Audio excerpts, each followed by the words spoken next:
we see great opportunity in helping our customers decarbonise. When you think about all of those large mining companies who are currently largely reliant on diesel-fired power generation to operate their sites, let alone all the big trucks and the locomotives that move all of that iron ore or all of those precious minerals, they all need to decarbonise. They need to come off diesel. They need to go on renewable power generation.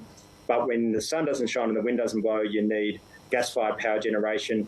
And you need to hook it all up with electricity transmission links. And one of the things that's very unique about APA is we can bring it all together, and we call it bundled solutions. We can wrap it all together for our customers. So from a strategy point of view, we're very focused on that. It's a $25 billion market. And that's why we're focused on Australia. We just simply don't need to go and look overseas, certainly not for the foreseeable future. And the real strategy around this acquisition was to ensure that we've got a growth platform that will set us up nicely for the foreseeable future. Adam, your results deck talks about pursuing significant opportunities presented by the energy transition. Before we talk about what those opportunities are in your mind, just tell me what energy transition means to you and your company. What does that involve? So there are two parts to Australia, if I can really generalise. There's the East Coast, so think about places like Queensland, New South Wales, Victoria, so Brisbane, Sydney, Melbourne, the really populous areas of Australia. And we call that the on-grid area, where it's largely coal-fired power generation that provides energy to households and to industry and to commercial operations. So from a decarbonisation on the grid, we need to take the coal out and we need to bring renewable power generation in.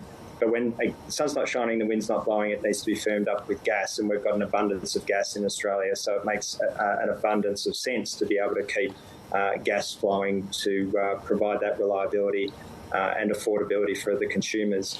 If you go to the off-grid side of things, so you think about the remote towns and the mining operations that I mentioned before, they are largely dependent on diesel. They're too far away from the grid. It's a big country, as you know, and these mining operations are a long, long way from anything.